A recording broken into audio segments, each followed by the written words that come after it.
भाग 1। द्वार खुलता है। यात्रा शुरू होती है। क्या कारण है कि एक स्लाइस सालेमी की कीमत 10 गुना ज्यादा होती है? यह है उसका रहस्य। अगर आप सोचते हैं कि एक इतालवी सॉसेज फैक्ट्री शोरगुल भरी, मांस की गंध से भरी कोई जगह होती है, तो शायद आपने कभी इस जगह में कदम नहीं रखा। यह है उत्तरी इटली के एमिलिया रोमाग्ना क्षेत्र में एक शांत, ठंडी प्रयोगशाला, जहां हर एक सालेमी को एक कलाकृति की तरह संभाला जाता है। मार्च की एक सुबह, जब बाहर की छत पर कोहरा चांदी जैसा बिछा हुआ था, तब इस संयंत्र के भीतर 12 डिग्री सेल्सियस तापमान और सटीक नमी में नियंत्रित एक कमरा पूरी तरह से शांत ठहरा हुआ। वहां एक तकनीशियन धीमी चाल से चलता है। 2 दीवारों के बीच एक तरफ लटकते लाल सालेमी की पूरी छड़ें, दूसरी ओर गोल गोल स्लाइसें जिनमें लाल मांस और सफेद चर्बी की परतें किसी कुदरती चित्रकारी जैसी लगती हैं। कोई आवाज नहीं, कोई अजीब गंध नहीं, बस उस मांस के टुकड़े से निकलती धीमी, शांत प्रक्रिया की मौजूदगी, जैसे आप उसकी अंदरूनी रासायनिक यात्रा को महसूस कर सकते हैं। यहां की हर सुबह ऐसी ही होती है, शांत, सटीक और लगभग पवित्र, क्योंकि उच्च गुणवत्ता वाले सालेमी की दुनिया में अगर नमी 1% भी ऊपर नीचे हो जाए तो पूरा बैच बर्बाद हो सकता है। लेकिन अगर सब कुछ सही रहा तो वही सालेमी न्यूयॉर्क या टोक्यो के प्रसिद्ध शेफ्स को महीनों पहले ऑन ऑर्डर देने पर मजबूर कर देती है। और यह तो बस शुरुआत है, एक ऐसी यात्रा की जो आपको इटली के दिल में ले जाती है, जहां सॉसेज सिर्फ खाना नहीं बल्कि एक जिंदा संस्कृति है। भाग 2। सुअर पालन क्षेत्र, सलामी का केंद्र। ठंडी उस कमरे से बाहर निकलते हुए, जो मानो मांस की स्मृतियों को सहेज कर रखता है, हम एक कांच की गैलरी से होते हुए पालन क्षेत्र की ओर बढ़े। वसंत की धूप जब उन कांच की खिड़कियों से छनकर भीतर आई तो उस जगह की धड़कनों को रोशन कर गई। एक ऐसा क्षेत्र जिसे पूरे परिसर का दिल कहा जाता है, जहां वे खास नस्ल के सुअर पाले जाते हैं जिनका जन्म ही सालामी बनने के लिए हुआ है। यहां की आवाजें किसी पारंपरिक औद्योगिक फार्म की तरह तेज और बेचैन नहीं हैं। इनके स्थान पर एक गूंजती, गूढ़ और स्थिर ध्वनि सुनाई देती है, जैसे किसी छाती के भीतर की धड़कन। दीवारों की ध्वनिरोधी परत और मुलायम, स्वच्छ रबर की जमीन इसे और भी गूंजदार बनाते हैं। हर बाड़े में लगभग 50 स्वर रखे जाते हैं, न ज्यादा न कम, ताकि हर एक को पर्याप्त स्थान मिल सके और वे तनाव मुक्त रह सकें। मैं एक बाड़े के पास रुका। सुअर ना तो भाग रहे थे, न चिल्ला रहे थे। वे शांति से स्टेनलेस स्टील की पाइपों से भोजन ले रहे थे। हर चरण में उनके विकास के अनुसार पोषण सटीक रूप से मापा गया था। न कोई मजदूर हाथ से खिला रहा था, न ही बाल्टियों का शोर था। सब कुछ ऐसा लगता था जैसे पहले से ही एक लय में तय किया गया हो, लेकिन इसके बावजूद उसमें निष्ठुरता नहीं थी। एक पशु चिकित्सक रोज निरीक्षण करता है, हर सुअर की स्थिति उसके पैरों पर लगे डिजिटल कोड से रिकॉर्ड करता है। मैंने देखा कि एक कर्मचारी एक बड़े सुअर के पास रुका, झुका और उसके खुर व त्वचा की जांच की, बिना किसी जल्दबाजी के। यहां हर जीव को मानो आदर मिलता है, जैसे ये जानकर कि भविष्य में यही किसी एक इतालवी व्यंजन की आत्मा बन जाएगा। इस पालन क्षेत्र से महज कुछ 100 मीटर दूर ही वह फैक्ट्री है, जहां इनका मांस एक नए सफर पर निकलता है। अब ये केवल जानवर नहीं रह जाते, ये बन जाते हैं एक अमूल्य सामग्री। भाग 3। सलामी फैक्ट्री। हर स्लाइस में कला स्टील का भारी दरवाजा खुला और एक तेज ठंडी हवा हमारे चेहरे से टकराई। हम दाखिल हुए मांस प्रसंस्करण क्षेत्र में, इस बंद प्रक्रिया श्रृंखला का दूसरा दिल। अंदर की रोशनी तेज थी, लेकिन माहौल शांत और सुसंस्कृत। न तो कोई दुर्गंध थी, न ही कोई रक्त की डरावनी तस्वीर। यहां केवल मांस था, चर्बी और लीन, जिसे लगभग गणितीय सटीकता से संसाधित किया जा रहा था। सुअर का मांस लंबी स्टेनलेस स्टील की टेबलों पर रखा जाता है, जहां अल्ट्रा शार्प मशीन ब्लेड उसे काटते हैं। 70% लीन मांस और 30% चर्बी के स्वर्ण अनुपात में। यह वही अनुपात है जिसे पारंपरिक सालामी निर्माताओं ने पीढ़ियों से आदर्श माना है। उनका मानना है कि यदि इसमें केवल 5% का भी परिवर्तन हो तो स्वाद पूरी तरह बदल जाएगा। यह मिश्रण फिर मिक्सिंग मशीन में जाता है, जहां समुद्री नमक, काली मिर्च, स्थानीय लाल वाइन और पारंपरिक प्रोबायोटिक बैक्टीरिया को जोड़ा जाता है।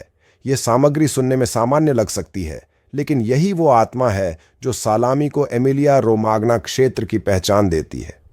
समुद्री नमक खाल को सुखाता नहीं, मिर्च तेज नहीं बल्कि सुगंधित है, और वाइन वो तो बस पुराने अंगूर के मौसम की एक स्मृति की तरह होती है। सबसे रोचक दृश्य होता है सालामी भरने के कक्ष में। हालांकि बाकी प्रक्रियाएं पूरी तरह आधुनिक हैं, लेकिन यह हिस्सा अब भी परंपरा को थामे हुए है। एक कुशल कर्मचारी सावधानी से मांस को प्राकृतिक आंत में भरता है, हाथ से घुमाकर उसे पारंपरिक आकार देता है और फिर सूत से हर खंड को बांधता है। यही है असली इतालवी सालामी की पहचान। कोई जल्दी नहीं करता, कोई लापरवाही नहीं। फिर हर सालामी को लोहे के हुक में लटकाया जाता है जो एक स्वचालित ट्रैक से जुड़ा होता है। अब वे प्रवेश करने वाले हैं सबसे महत्वपूर्ण चरण में, जहां समय और सूक्ष्म जीव मिलकर अपना काम करते हैं। किण्वन कक्ष। भाग 4। किण्वन कक्ष बढ़ने की प्रतीक्षा में। यदि मांस प्रसंस्करण की प्रक्रिया एक सटीक मूर्तिकला है, तो किण्वन वह जगह है जहां मांस और हवा के बीच एक मौन संवाद चलता है। यह गहराई तक फैला कमरा, जहां सैकड़ों सालामी चुपचाप टंगे हैं, एक शांत बगीचे जैसा लगता है, जहां हर फल अपनी ही गति से पक रहा हो। जो बात मुझे चौंकाती है वह उनकी संख्या नहीं, बल्कि वहां की शांति है। सेंसरों का एक पूरा तंत्र लगातार काम कर रहा है, नमी और तापमान को ठीक उसी तरह बनाए रखने के लिए जैसा प्राचीन चट्टानी गुफाओं में होता था। लगभग 70-80% आर्द्रता और 12 से 16 डिग्री सेल्सियस तापमान। हवा विशेष फिल्टरों से गुजरती है जिनमें लाभकारी बैक्टीरिया होते हैं, वही जिसे इटालियन लोग सालामी का क्षेत्रीय चरित्र कहते हैं। 6 दिनों की किण्वन प्रक्रिया के बाद जब लाभकारी सूक्ष्म जीव सालामी की सतह पर एक सफेद परत बना देते हैं, उन्हें हल्के खारे पानी से धोया जाता है और फिर सुखाने वाले कक्ष में भेजा जाता है। यहां समय ही असली कारीगर होता है। सालामी की किस्म के अनुसार यह चरण 3 हफ्तों से लेकर 2 महीने या उससे अधिक तक चल सकता है। इस प्रक्रिया के लिए कोई तयशुदा सूत्र नहीं है। हर बैच को हाथ से परखा जाता है। जब हल्के से दबाया जाए तो उसकी दंशिंग कैसी है, नाक के पास लाने पर कैसी खुशबू आती है, और उसका रंग जो गहरे लाल की ओर जाता है। यह काम अनुभव मांगता है जिसे कोई मशीन नहीं दोहरा सकती। मैं उस कमरे में देर तक खड़ा रहा जहां कोई शोर नहीं था, केवल प्रतीक्षा थी। और यही प्रतीक्षा, जैसा कि फैक्ट्री के प्रबंधक ने बताया, सालामी के स्वाद को खास बनाती है। इसे तेज नहीं किया जा सकता, जैसे कोई सुंदर धुन जबरन तेज नहीं बजाई जा सकती केवल इसीलिए कि वह जल्दी समाप्त हो जाए। भाग 5। पारंपरिक कोना। इतालवी बढ़ई की कहानी। हम एक छोटे से कमरे में पहुंचे जो फैक्ट्री के अंतिम छोर पर स्थित था।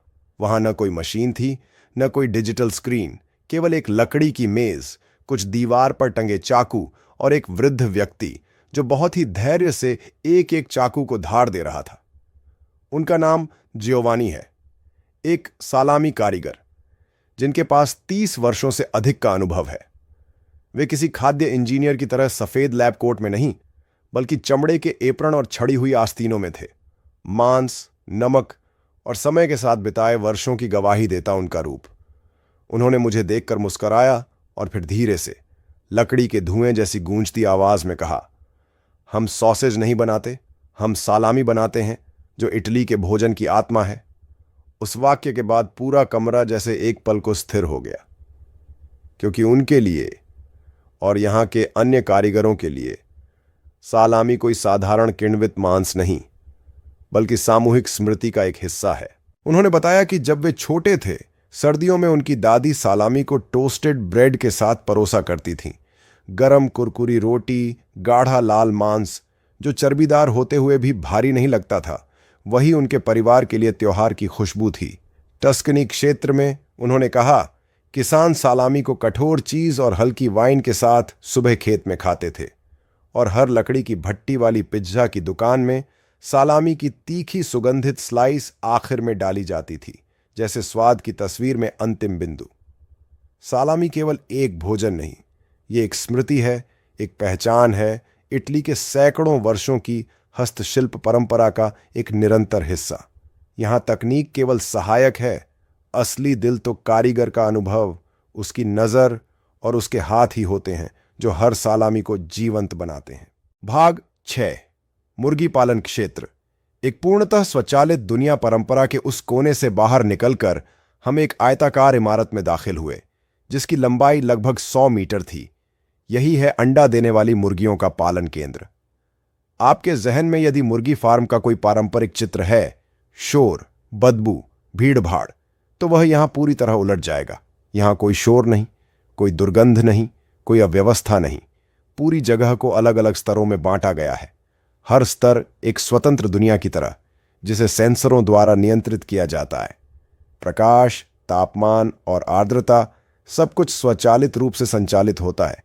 माइक्रो क्लाइमेट मशीनें हर घंटे के अनुसार वातावरण को इस तरह समायोजित करती हैं जैसे कि यह मुर्गियों की प्राकृतिक जैविक घड़ी हो, जिससे वे शांत चित्त रहती हैं, नियमित रूप से अंडे देती हैं और बीमार भी कम पड़ती हैं। भोजन और पानी की नालियां पूरे परिसर में फैली हैं, जिनमें चिप लगी होती है जो हर मुर्गी द्वारा खाए गए दाने और पानी की मात्रा को दर्ज करती है। यदि कोई मुर्गी सामान्य से कम खाती है तो सिस्टम तुरंत स्वास्थ्य जांच के लिए चेतावनी भेजता है। सबसे प्रभावशाली है यहां का अपशिष्ट प्रबंधन तंत्र। हर घंटे फर्श में बनी नालियां अपने आप खुलती हैं और सारी गंदगी खींचकर नीचे स्थित ट्रीटमेंट यूनिट तक ले जाती है, जहां उसे सुखाया और दुर्गंध मुक्त किया जाता है। न मक्खियां हैं न गंध, केवल ताज़ी हवा और सेहतमंद मुर्गियों की हल्की चहलकदमी की आवाज सुनाई देती है। यही है वह जगह जहां हर महीने लाखों अंडे जन्म लेते हैं। और अचरज की बात यह है कि एक पूरी तरह औद्योगिक फार्म होने के बावजूद यहां आपको एक प्राकृतिक वातावरण जैसा एहसास होता है। भाग 7, अंडा प्रसंस्करण लाइन, विश्वास की कहानी। मुर्गी पालन क्षेत्र से निकले अंडों को कहीं दूर नहीं ले जाया जाता। उन्हें तुरंत बगल में बने अंडा प्रोसेसिंग सेक्शन में भेजा जाता है, जहां से उनकी एक नई यात्रा शुरू होती है और जहां हर अंडे को अपने स्रोत का प्रमाण देना होता है। हम एक सैकड़ों मीटर लंबे कन्वेयर बेल्ट के सामने खड़े थे। अंडे नियमित रूप से पट्टी पर लुढ़कते हैं और हर अंडे को लाइट से स्कैन किया जाता है ताकि कोई दरार या दोष पकड़ा जा सके। जो अंडे पास हो जाते हैं वे आकार और खोल के रंग के अनुसार मापे जाते हैं। फिर उन्हें गर्म पानी और ओजोन गैस से धोया जाता है ताकि बैक्टीरिया साफ हो जाए, लेकिन अंडे की प्राकृतिक सुरक्षात्मक परत बनी रहे। इसके बाद अंडों को हल्की गर्म हवा से सुखाया जाता है और फिर उन पर एक बेहद पतली खनिज तेल की परत चढ़ाई जाती है, जिससे अंडे ज्यादा समय तक ताज़ा रहें बिना किसी कृत्रिम संरक्षक के। सबसे अनोखी बात यह है कि हर अंडे पर एक छोटा सा QR कोड छपा होता है, जिसमें सारी जानकारी होती है। ये किस मुर्गी ने दिया, किस स्तर पर, किस दिन। उपभोक्ता अपने फोन से स्कैन करके हर अंडे का स्रोत पूरी तरह जान सकते हैं। आखिर में आता है पूरी तरह स्वचालित पैकिंग का चरण, सब कुछ साफ सुथरा, सटीक और उपयोग के लिए तैयार। आज के दौर में जब खाने पीने की चीजों पर भरोसा करना दिन ब दिन मुश्किल होता जा रहा है, यह अंडा प्रोसेसिंग सेंटर जैसे एक ठोस वादा करता है। हमें पता है हमारा हर अंडा कहां से आया है और अब आप भी जान सकते हैं। खंड 8, विशेष उत्पाद, उबले अंडे और तरल अंडे। एक ऑपरेशन थिएटर जैसी स्वच्छता वाले गलियारे से मुड़ते हुए हम एक विशेष सेक्शन में पहुंचे, जहां साधारण से दिखने वाले अंडों को 2 खास रूपों में बदल दिया जाता है। उबले हुए अंडे और पाश्चराइज किए गए तरल अंडे, जिनकी मांग यूरोप भर के पेशेवर शेफ्स में है। अब रसोई में खौलते पानी के भगोनों की जरूरत नहीं। यहां पूरी प्रक्रिया लगभग परिपूर्ण सटीकता के साथ होती है। अंडों को स्टेनलेस स्टील के एक भाप कक्ष में रखा जाता है, जहां उच्च दबाव वाली भाप खोल की हर परत में प्रवेश कर उबाल का कार्य करती है। कुछ ही मिनटों बाद ठंडे पानी और ठंडी हवा का सिस्टम तुरंत सक्रिय हो जाता है, जिससे अंडे पूरी तरह पक जाते हैं, लेकिन न तो अंदर काले पड़ते हैं, न ही छिलके में टूट फूट होती है। फिर एक रोबोटिक हाथ धीरे से हर अंडे को उठाकर स्वचालित छिलका हटाने वाली मशीन में डालता है। छिलका पूरी तरह अलग होता है, बिना कोई टुकड़ा छोड़े। गुणवत्ता परीक्षण पर एक ऑप्टिकल सेंसर से लैस मशीन हर अंडे में दरार की जांच करती है। जो पास होते हैं वे ट्रे में करीने से जमाए जाते हैं और ठंडे कमरे में भेज दिए जाते हैं, जहां से वे एयरलाइंस, 5 स्टार होटलों या शहर के हाई एंड रिटेल स्टोरों तक जाते हैं। तरल अंडे की बात करें तो वह तो जैसे एक अलग दुनिया है। ताजे अंडों को स्वचालित तंत्र से फोड़ा जाता है और जरूरत अनुसार जर्दी और सफेदी को अलग किया जाता है। फिर उन्हें एक विशेष कम तापमान की पाश्चराइजेशन तकनीक से गुजारा जाता है, जिससे पोषक तत्व सुरक्षित रहते हैं, लेकिन बैक्टीरिया नष्ट हो जाते हैं। वह भी बिना किसी रासायनिक मिलावट के। ये तरल अंडे उपयोग के अनुसार बोतल या थैलियों में पैक किए जाते हैं, जिससे होटल, बेकरी और फूड इंडस्ट्री के लिए यह सुरक्षित, साफ और बेहद सुविधाजनक विकल्प बनते हैं।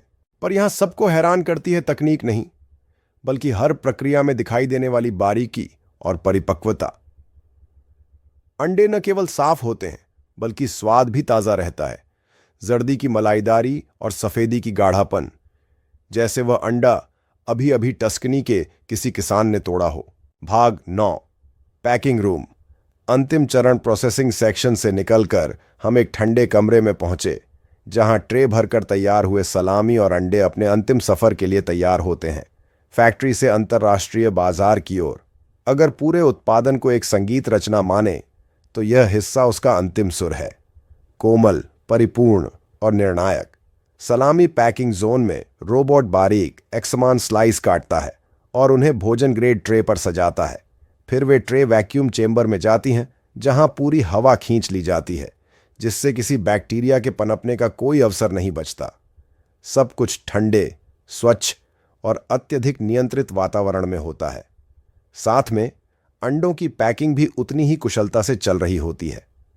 30 अंडों वाली ट्रे, जो आमतौर पर रेस्टोरेंट्स के लिए होती है, और 6, 10 या 12 अंडों की घरेलू पैकिंग मशीन द्वारा खुद ब खुद बॉक्स में रखी जाती है, ट्रैकिंग कोड और स्पष्ट लेबल के साथ। कुछ खेपों को उसी दिन निर्यात के लिए पैक कर दिया जाता है।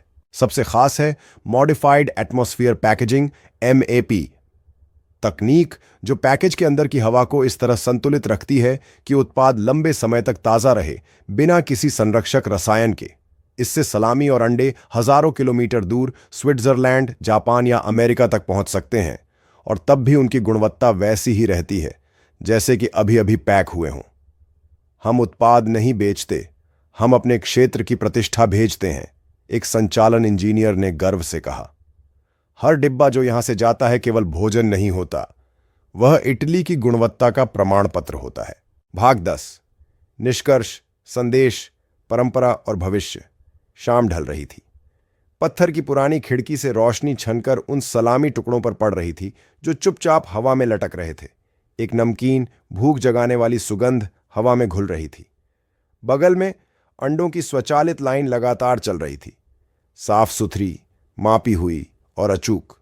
क्लासिक और आधुनिकता, जो कभी विरोधी लगते थे, यहां एक बिंदु पर मिलते हैं, पूर्णता की खोज में। न कोई जल्दबाजी, न कोई शॉर्टकट। हर उत्पाद एक कला है, तकनीक और गौरव का मेल। ये फॉर्म बड़े पैमाने पर नहीं बनाता, वे केवल वही चीजें करते हैं जिनमें इटली सबसे बेहतर है। धीरे लेकिन ठोस, कम लेकिन श्रेष्ठ। क्या आपने कभी ऐसा हाथ से बना सलामी छका है? अगर अवसर मिले, क्या आप भी उस स्वाद को महसूस करना चाहेंगे जो इटली के दिल से आया है? अपना अनुभव साझा करें, हम सुनना चाहेंगे।